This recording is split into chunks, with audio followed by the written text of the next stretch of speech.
मदीने शरीफ से दो नौजवान शख्स फतेह रोम के लिए निकलते हैं, लेकिन उस जंग में वो दोनों नौजवान और उनके साथ दीगर मुसलमान कैद कर लिए जाते हैं। रोम का बादशाह जो रहता है वो कुछ लोगों को कैदी बना लेता है और कैदी बनाने के बाद एक एक करके सबको कत्ल करता है। वो दो नौजवान थे, नौजवान भाई थे, हट्टे कट्टे अरब नौजवान भाई। उसमें से एक को शहीद कर दिया जाता है। क्या कर दिया जाता है? शहीद कर दिया जाता है। दूसरे को बादशाह शहीद करने ही वाला रहता है कि वजीर आ जाता है और कहता है कि बादशाह सलामत।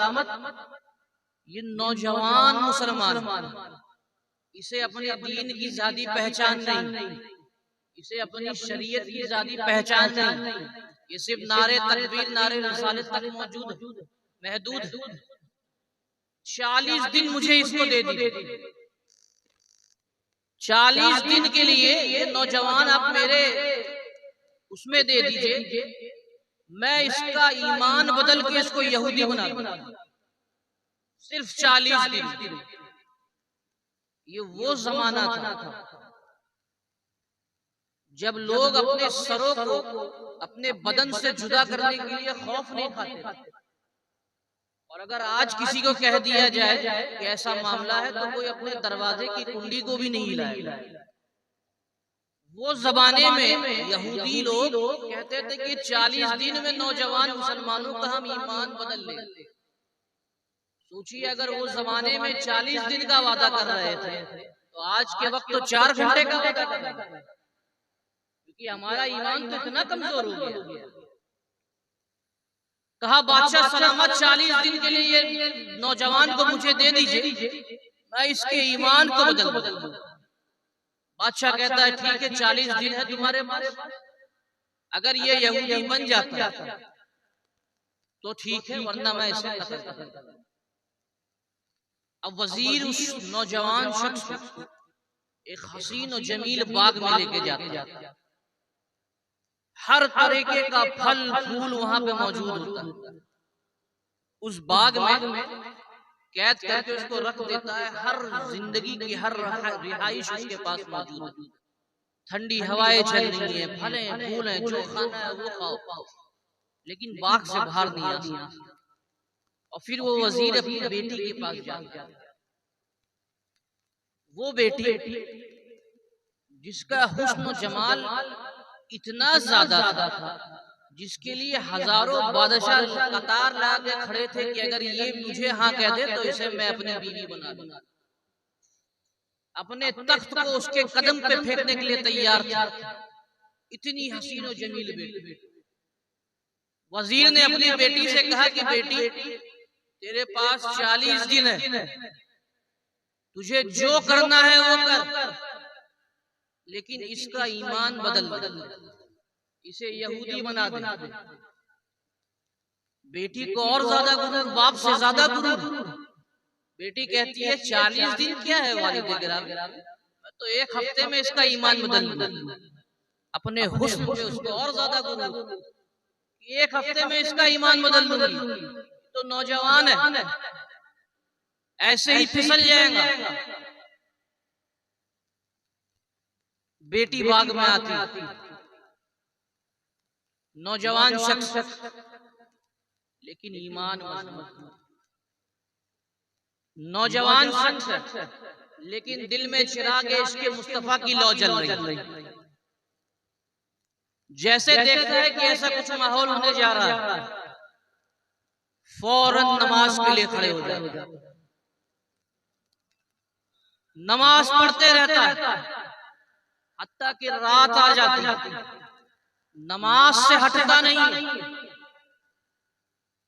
सेहरी का वक्त होता, सेहरी कर लेता और रोजा रख लेता। फिर नमाज के लिए खड़े हो जाता। जब थक के चूर हो जाता था तो सो जाता और सो के जैसे उठता था फिर कुरान की तिलावत में लग जाता था, और जब कुरान की तिलावत से फारिग होता तो फिर नमाज में लग जाता, तहज्जुद पढ़ता रहता, कुरान पढ़ता, अल्लाह का जिक्र करता, हल्का जिक्र करता, लेकिन औरत की तरफ निगाह उठाकर एक बार भी नहीं देखती। हफ्ता गुजर जाता, औरत परेशान है कि बाप को तो मैंने बड़े बड़े दावे कर दिए, एक हफ्ते में इस नौजवान का ईमान में बदल दूंगी, एक हफ्ता हो गया है, ये तो मुसल्ले से हट ही नहीं रहा। हत्ता के हफ्ता बदलता है 10 दिन में, 20 दिन में, यहाँ तक कि यही हाल रहता है। आखिरी दिन आ जाता, कुछ आखिरी पल बाकी रहते हैं 40 दिन मुकम्मल होने के लिए, कुछ आखिरी पल बाकी रहते हैं 40 दिन मुकम्मल होने के लिए। लड़की रो पड़ती कि ऐसा कौन सा हसीन और जमील, ऐसा कौन सा हसीन और जमील इस नौजवान के शख्स में बस गया है कि जिसके हुस्न के सामने ये मेरी तरफ निगाह उठा के देख भी नहीं रहा। वो आता है, आती है, मुसल्ले पे बैठ जाती है, नौजवान के दामन को थाम लेती, नौजवान से कहती है कि ये फला, ये बताओ कि तुमने अपने दिल में ऐसे कौन से हसीन और जमील की तस्वीर को बसा रखी है कि तुमने मेरी तरफ एक बार भी निगाहें उठाकर देखा भी नहीं। 40 दिन हो गया, खलवत थी, ना कोई आता था ना कोई जाता था, हम जो चाहते करते, हम जो चाहते करते, ना कोई सवाल करने वाला था, हर चीज की तुमको इजाजत थी, लेकिन तुमने एक बार भी निगाह उठाकर मेरी तरफ देखा भी नहीं। आखिर वो हसीन और जमील है कौन? उस शख्स कहता है कि सुन, जिसके दिल में मदीने वाले हसीन का चेहरा बस जाता है ना, वो किसी और के हुस्न को तक नहीं सकता। जिसके दिल में आकाए दो आलम की तस्वीर छप जाती है ना, आकाए दो आलम की तस्वीर जिसके दिल में छप जाती है, वो किसी की तरफ देखने तो दूर की बात, किसी का ख्याल भी दिल में नहीं। वो औरत कहती है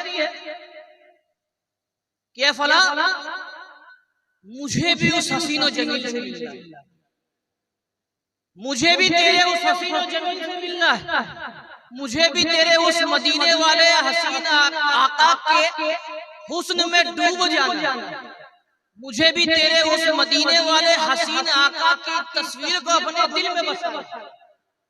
40 दिन पहले मामला ये था कि ये औरत उस मुसलमान को यहूदी बनाने वाली थी, और 40 दिन में अपनी ईमान की हिफाजत करते करते उस मुसलमान ने इस यहूदी को मुसलमान बना दिया।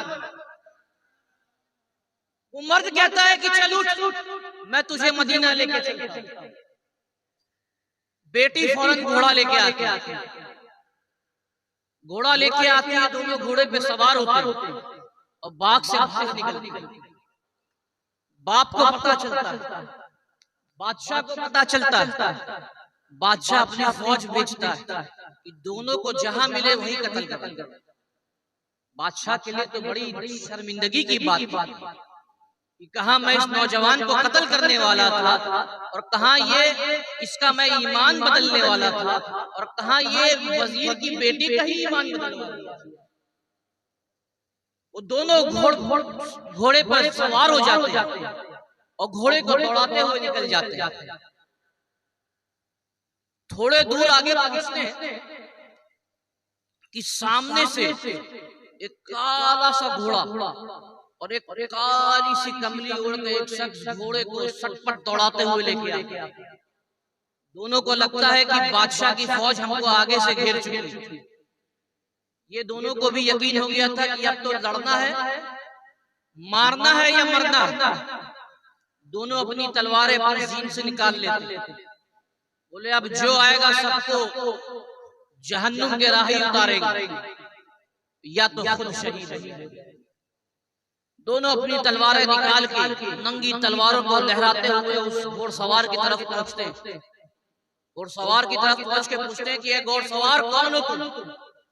घोड़सवार अपने घोड़े से नीचे उतरता है, अपनी कमली को उठाता है, तो ये और कोई नहीं बल्कि उस नौजवान का जिसको बादशाह सलामत ने 40 दिन पहले शहीद कर दिया था, ये उसका वही भाई। नौजवान शख्स हैरान और परेशान हो जाता है और कहता है कि मेरे भाई, आपको तो बादशाह ने 40 दिन पहले शहीद कर दिया था, आप मेरी निगाहों के सामने क्या कर रहे हैं? अब वो शहीद भाई के अल्फाज सुनिए, ये जिसने अपने ईमान की हिफाजत की है ना, ये उसके लिए अल्लाह की जानिब से तोहफा देखा। भाई कहता है कि हाँ, तुमने मुझे देखा तो है कि मुझे बादशाह ने शहीद कर दिया, लेकिन जो 40 दिन तुमने अल्लाह की लिए रियाजत किया, अल्लाह के लिए अपने ईमान की हिफाजत की, 40 दिन तक जो तुमने अल्लाह का जिक्र किया, अपने ईमान की हिफाजत की, तो अल्लाह ने मुझे यानी तुम्हारे भाई को जन्नत से भेजा है, तुम्हारे भाई को जन्नत से भेजा है ताकि तुम दोनों का निकाह मैं रास्ते में करवा दूं, ताकि तुम्हारा रास्ता आसान हो।